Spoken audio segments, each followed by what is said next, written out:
Abramos as nossas Bíblias na segunda epístola de Paulo a Timóteo, capítulo 4, versículos de 9 a 22. Peço que os irmãos acompanhem a leitura que farei.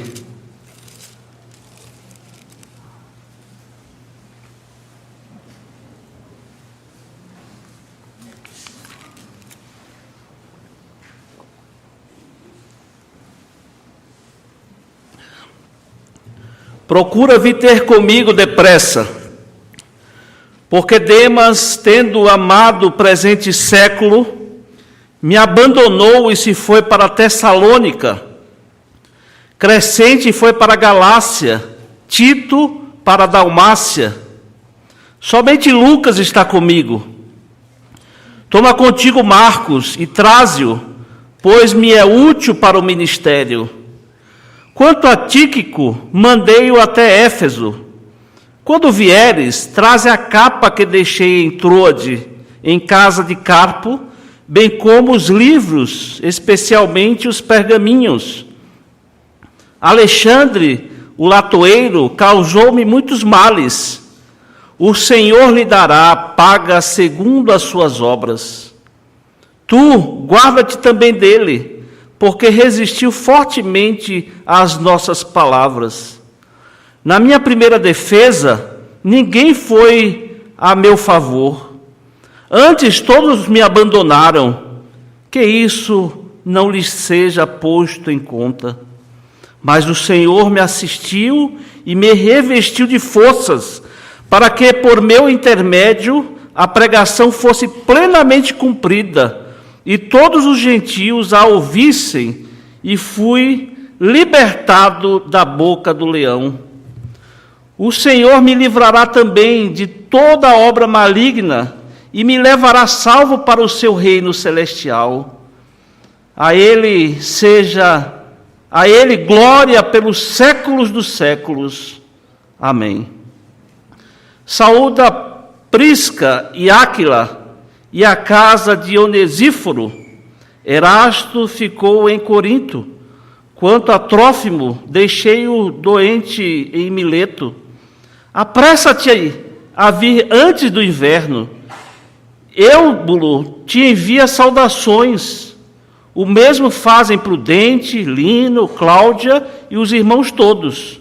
O Senhor seja com o teu espírito. A graça seja convosco. Amém. Vamos orar, irmãos, pedindo a iluminação do Espírito Santo sobre nós. Pai amado, já lemos a Tua palavra. Queremos expô-la agora, Pai, debaixo da assistência do Espírito Santo, ó Pai. Nos ensine nesta noite, nos exorte, nos edifique, nos anime, ó Deus, na nossa caminhada cristã, através do poder da Tua palavra. Pedimos estas bênçãos, ó Pai, e agradecemos. Em nome de Jesus. Amém. Irmãos, o apóstolo Paulo, ele viria a morrer, é isso que diz a tradição, aqui mesmo nesse texto, é muito claro. Paulo, ele, segundo essas palavras, ele deixa muito claro dos seus últimos momentos. Em breve ele iria se encontrar com o seu Senhor. E a carta que ele escreve a Timóteo é uma carta que deveria ser examinada com muito cuidado por aquele discípulo do apóstolo Paulo, a fim de que ele pudesse exercer um ministério profícuo, um ministério abençoado, ali na cidade de Éfeso. O apóstolo Paulo está trazendo aqui, irmãos, considerações finais. E ele diz ao seu amado discípulo: vem depressa. Ele fala também da prisão. Alguns dizem que o apóstolo Paulo ele estava num tipo de masmorra. E geralmente, irmãos, esse tipo de prisão, ela alcançava dois objetivos na vida das pessoas que eram colocadas ali. Primeiramente, tinha um objetivo que o preso viesse a morrer rapidamente. E também se isso não acontecesse, ele pudesse contrair lepra, e com isso ele teria um final de vida terrível. Paulo estava num lugar salubre, num lugar frio, fétido, um lugar terrível, e por isso ele pede a capa, né? Ele mostra, o frio estava chegando, e o apóstolo Paulo, ele diz para Timóteo, vem depressa, porque ele sentia, ele sabia que o seu tempo estava se esvaindo, o seu tempo de encontrar-se com o Senhor estava se aproximando. E naquele momento crucial da sua vida, ele desejava ter comunhão com aquele rapaz que teve tanta assistência do apóstolo Paulo. Paulo tanto o ensinou, tanto o animou na caminhada cristã, no seu ministério. E Paulo, então, desejava que aquele seu discípulo estivesse ali, ele pudesse ouvir dele palavras de conforto, de consolo, àquele jovem que ele tinha se dedicado boa parte da sua vida. Mesmo porque, irmãos, o texto nos mostra que nos versículos finais, Paulo fora abandonado por seus companheiros. A partir do versículo 10, ele descreve que muitos deles foram embora. Os irmãos podem ver aí, porque Demas, tendo amado o presente século, me abandonou e se foi para Tessalônica, Crescente foi para a Galácia, Tito para a Dalmácia. Demas, possivelmente, irmãos, era um dos colaboradores de confiança do apóstolo Paulo. Você vai encontrar 2 textos no Novo Testamento que citam Demas, lá em Colossenses 4,14, e Filemon, carta de Paulo a Filemon, no versículo 24. E o texto, irmãos, nos mostra que essa pessoa que era um colaborador do apóstolo Paulo, era alguém que estivera com o apóstolo Paulo durante parte do seu ministério, que testemunhara Paulo exercendo intensamente o seu ministério, pregando a palavra de Deus, exercendo aquele ministério tão abençoado que nós conhecemos através das suas cartas, através do relato histórico de Lucas em Atos dos Apóstolos. Mas o que esse texto parece apontar, irmãos, é que Demas, percebendo que Paulo estava preso, que ele estava próximo de passar por uma morte terrível, ele não suporta as aflições do ministério e, segundo o texto nos leva a entender, ele prefere o conforto, os prazeres passageiros dessa vida, desse mundo, em troca da recompensa eterna. Vejam como é forte essa expressão, irmãos. Demas, tendo amado o presente século, me abandonou e foi para Tessalônica. Demas amou o mundo, irmãos. Aliás, o que é amar o mundo? Eu trouxe aqui 2 definições bem simples, bem práticas, bem objetivas. A primeira diz o seguinte: amar o mundo é estar em comunhão com um sistema antagônico aos valores cristãos, embebedando-se de seus costumes e cultura, contrários aos valores do reino.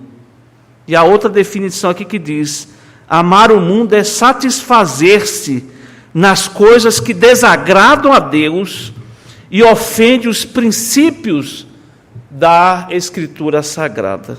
O que vemos aqui, irmãos, é que Demas, enquanto ministro, enquanto pastor, ele olha para as pressões, olha para as dificuldades, olha para a possibilidade eminente da morte do apóstolo Paulo, e ele se deixa levar pelo encanto do mundo, ele se deixa levar pelo amor ao mundo.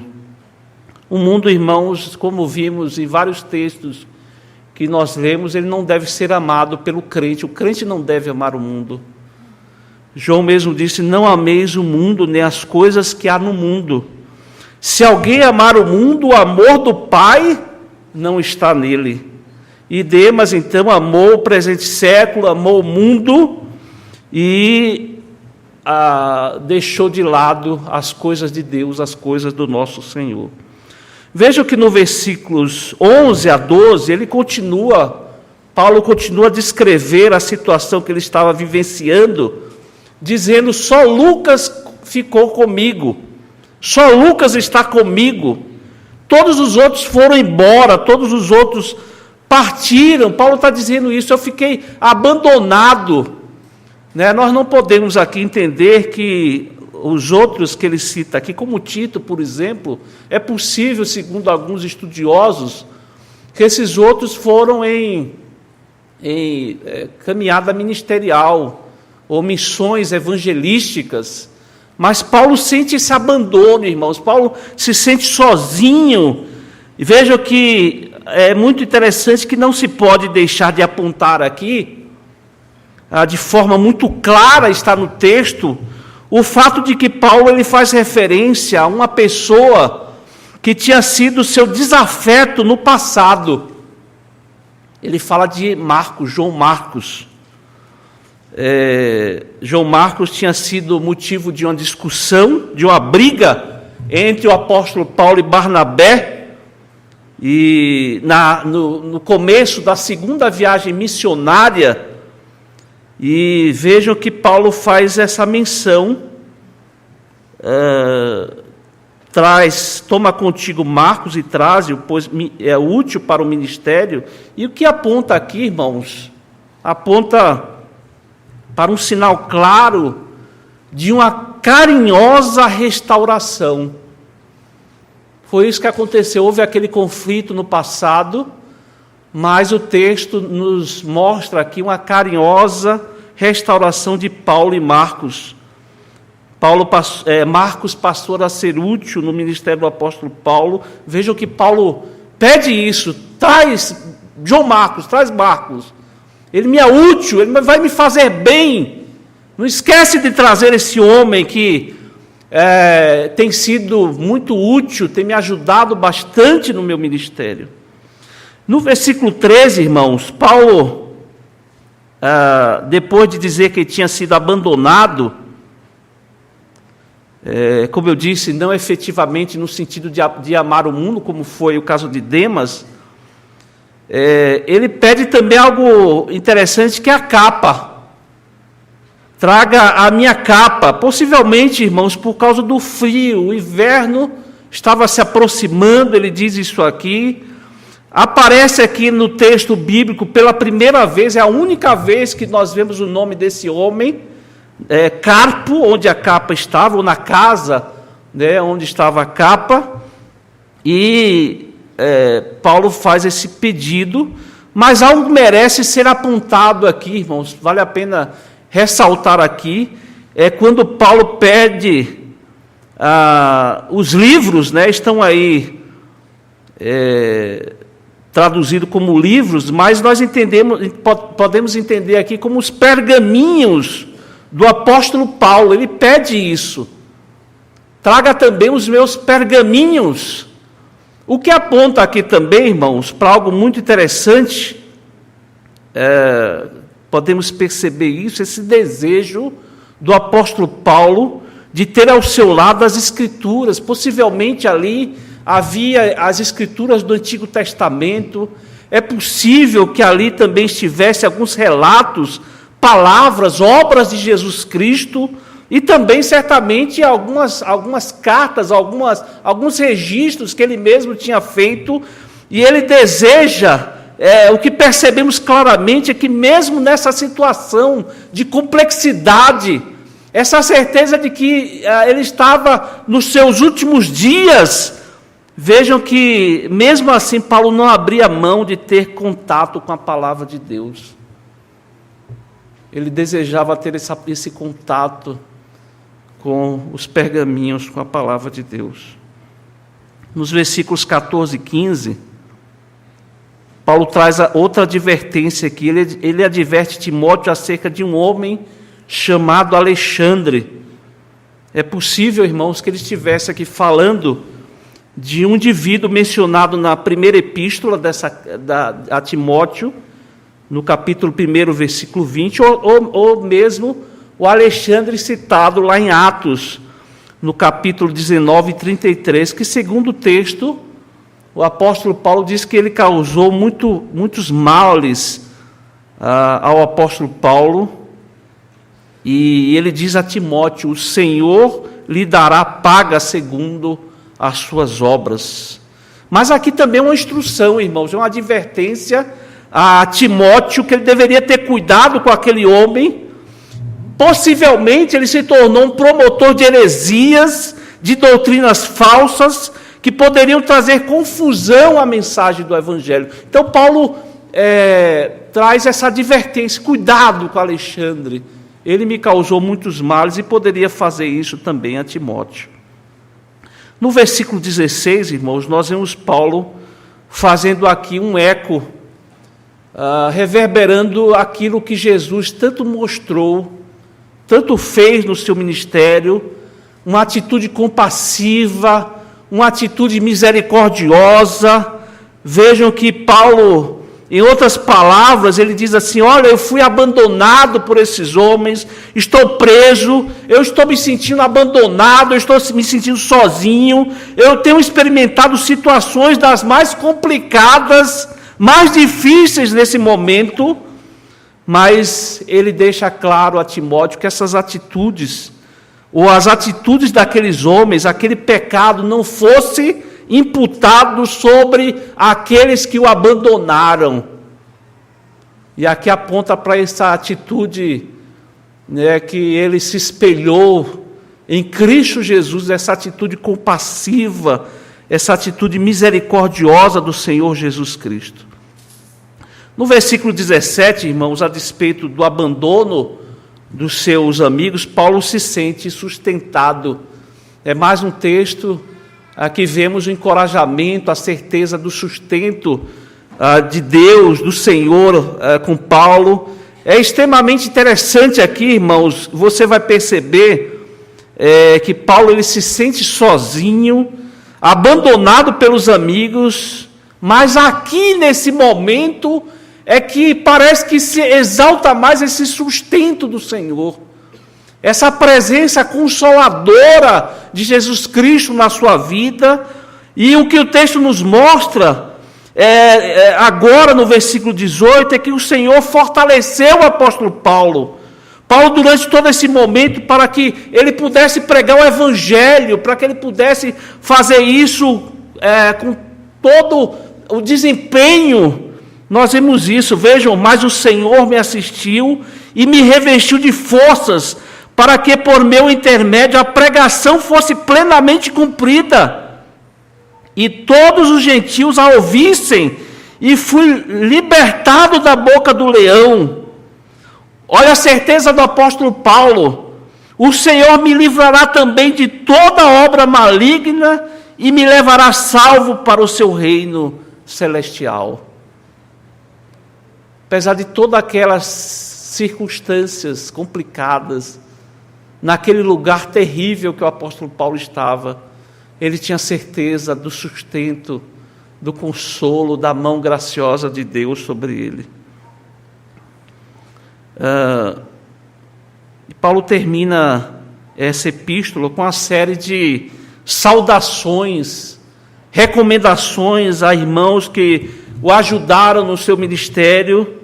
Ele vai citar, por exemplo, Priscila e Áquila, que foram parceiros dele em momentos difíceis.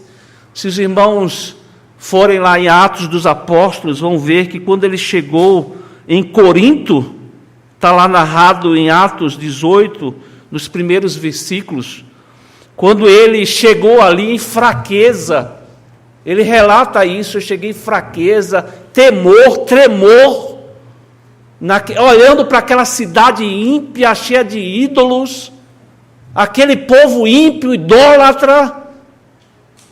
Paulo, alguns estudiosos dizem que ele chegou sem recursos financeiros, por isso ele teve que fazer tendas, e Priscila e Áquila faziam isso também.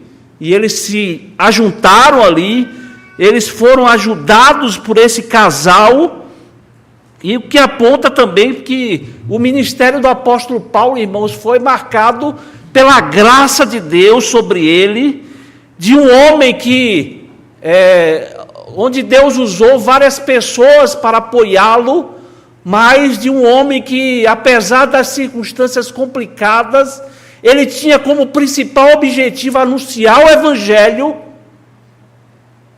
aos gentios, anunciar o evangelho aos gentios, às autoridades, que ele estava sempre diante de autoridades. O objetivo do apóstolo Paulo sempre foi chegar diante da maior autoridade romana, daquele estado que tomava conta do mundo naquela época. Mas vemos, irmãos, um homem fiel a Cristo, um homem fiel a Cristo que combateu o bom combate, completou a carreira e guardou a fé. E diante desse texto, irmãos, que nós acabamos de considerar, o relatar, eu gostaria de trazer algumas aplicações para a nossa vida. E eu gostaria de fazer essas aplicações através de algumas perguntas. Perguntas que você mesmo vai responder, você e Deus. Responda diante do Senhor essas perguntas que farei, aplicando assim à luz desse texto que nós acabamos de considerar. E a primeira pergunta, à luz desse texto, irmãos: o que você tem amado mais? O que você tem amado mais? Cristo ou o mundo? Parece que o que vemos aqui nesse texto, irmãos, é uma contraposição entre Paulo e Demas. Aqui o que parece apontar aqui, irmãos, é uma contraposição entre a salvação e a perdição, entre o céu e o inferno. É o que parece apontar aqui, essa contraposição, esses dois lados. Demas, diante das pressões, ele amou o presente século. E você? E você? Demas, ele, diante daquela situação do apóstolo Paulo, ele amou mais o mundo. E você? Quantos são aqueles irmãos que têm tomado a forma desse mundo? Quantos são aqueles que têm tomado, têm se encantado, têm apreciado mais as coisas do mundo do que seguir a Cristo Jesus? Paulo, ele escreve aos Romanos no capítulo 12: rogo, pois, irmãos, pelas misericórdias de Deus, que apresenteis o vosso corpo por sacrifício vivo, santo e agradável a Deus, que é o vosso culto racional. E não vos conformeis com este século, não tome a forma desse mundo. É isso que o apóstolo Paulo está dizendo. Mas transformai-vos pela renovação da vossa mente, para que experimenteis quais seja a boa, agradável e perfeita vontade de Deus. Nós somos chamados, irmãos, a não tomarmos forma desse mundo, mesmo diante das dificuldades, mesmo diante das pressões, até mesmo diante da possibilidade de sermos perseguidos, ou como foi mesmo no caso de Paulo, diante da morte. Nós somos chamados a resistirmos aos encantos desse mundo. Vejam que Paulo permanece firme, e por isso, ele mesmo pôde dizer com muita clareza: já agora a coroa da justiça me está guardada. Já agora a coroa da justiça, ele tinha plena certeza da sua firmeza, da sua persistência. Pela graça de Deus, ele combateu o bom combate, acabou a carreira e guardou a fé. E é clara, irmãos, essa diferença de Paulo em manter-se firme, confiante. Os seus olhos estavam nas coisas que não se veem, nas coisas celestiais, nas coisas infinitamente melhores do que esse mundo. Porque para Paulo, irmãos, o viver é Cristo, o morrer é lucro. O viver é Cristo, o resto é refúgio. Comparado com as coisas celestiais, comparado com as coisas de Deus, o resto é refúgio, é lixo, é lixo. E vemos a decisão de Demas, que prefere o mundo. Mas a questão agora é, e você? O que você tem amado? A segunda pergunta que eu faço a vocês nessa noite é: como você tem lidado com aqueles que um dia você teve desavença? Isso é muito importante, irmãos. Estamos aqui reunidos como corpo de Cristo, como irmãos que foram regenerados, foram salvos pela graça de Deus, e nós não podemos viver mais como vivem os ímpios, irmãos. Paulo teve problemas de conflitos com o João Marcos, mas agora no final ele fala que Marcos era útil a ele. Parece aqui apontar para um desejo carinhoso mesmo, fraterno, de ver o seu discípulo amado com ele naqueles momentos tão cruciais da sua vida. Existem pessoas, irmãos, que guardam rancor, guardam mágoas, pessoas que passam a vida toda guardando mágoa. Essa mágoa vai corroendo, vai fazendo mal. Existem pessoas que quebram vínculos familiares, quebram vínculos, relacionamentos, mas que são incapazes de oferecer perdão, são incapazes de oferecer misericórdia, de serem compassivos. Isso não é coisa de cristão, irmãos. Isso não é coisa de crentes. Você já tentou, assim de forma muito nítida, para a oração dominical, o conhecido como nós conhecemos o Pai Nosso? Você já tentou claramente, quando você está orando, esse modelo de oração deixado pelo próprio Jesus Cristo, nesse momento em que nós dizemos: e perdoa-nos as nossas dívidas, assim como nós temos perdoado os nossos devedores. Já perceberam essa implicância, essa implicação que tem nisso que nós afirmamos quando falamos com Deus? Senhor, me perdoa conforme eu tenho perdoado o meu semelhante, o meu irmão.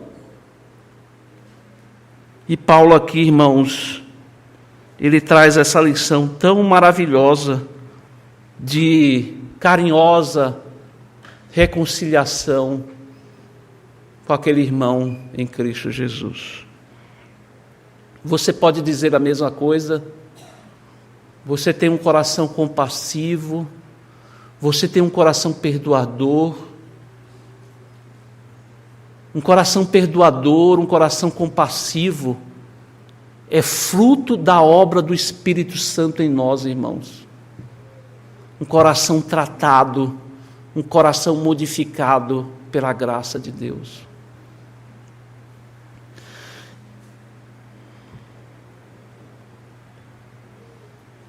A terceira pergunta que eu gostaria de colocar aos irmãos, de fazer aos irmãos, diante dessa clara demonstração aqui do texto, que Paulo estava preparado para encontrar-se com o Senhor. A pergunta é: você está preparado? Você tá preparado para encontrar-se com Cristo? E se hoje você morrer? Se hoje você não passar dessa noite?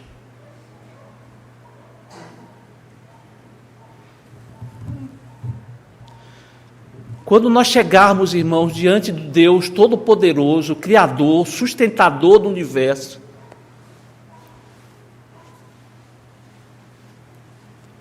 nós ouviremos de Deus, ou Ele vai dizer para você: apartai-vos de mim, malditos, eu não vos conheço, vós que praticais a iniquidade. Aqueles que não confiam em Cristo, aqueles que não colocaram a vida aos pés do Senhor, confiando na obra que Ele realizou na cruz, eles vão ouvir isso do Senhor: eu não vos conheço. Ele vai dizer: você se envergonhou do meu filho, e será envergonhado diante do Pai. Mas há outra palavra que a Bíblia nos afirma, que aqueles que serão recebidos por Deus, aqueles que creem em Cristo Jesus como Senhor e Salvador da vida, eles ouvirão do Deus Todo-Poderoso: entrai no gozo do seu Senhor, servo bom e fiel. O fim da vida de Paulo, irmãos, ele parece ser, como parece aqui no seus próprios escritos, parece ser assim de modo muito tranquilo. Paulo, ele tinha, como ele mesmo afirmou, ele tinha um desejo de ver o Senhor Jesus. E vejo que parece ser muito tranquilo aqui. E você deve se fazer essa pergunta também: eu estou tranquilo com relação ao meu encontro com o Senhor? Com relação à vida que eu estou levando, a vida que eu tenho sustentado na minha caminhada cristã? Você tem a segurança? Uma das coisas mais maravilhosas para um crente, irmãos, é ter segurança da salvação em Cristo Jesus. De poder afirmar com toda a confiança, de poder afirmar com toda a tranquilidade: eu creio que fui salvo por Cristo Jesus. E fora disso, irmãos, é desesperança. Fora disso é intranquilidade. Fora disso é medo. Você está preparado para estar diante do Deus Todo-Poderoso? Aqueles que têm amado mais o mundo, aqueles que têm amado mais o mundo, irmãos, o Senhor Jesus o chama de louco, e ainda diz: hoje mesmo te pedirão a tua alma.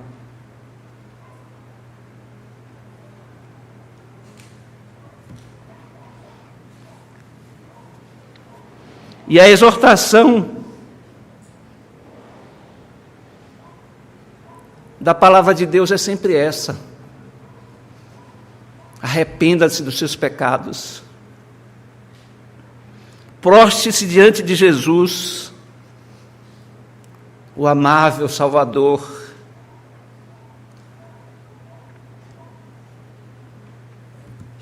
A tradição, irmãos, diz que o apóstolo Paulo, ele morreu decapitado. Ele morreu decapitado e foi encontrar-se com o seu Senhor. E um dia, irmãos, todos nós passaremos por isso, nós morreremos. A não ser que Cristo volte antes, todos nós vamos passar por isso, irmãos. Todos nós vamos passar pela morte. Todos nós vamos enfrentar a morte. E a minha oração é que todos que estão aqui presentes todos que estão me ouvindo nessa noite, possam ter a certeza que, ao entrarem os portões celestiais, vão ouvir do Senhor Todo-Poderoso: entra no gozo do seu Senhor, servo bom e fiel. Que Deus nos abençoe, irmãos. Amém.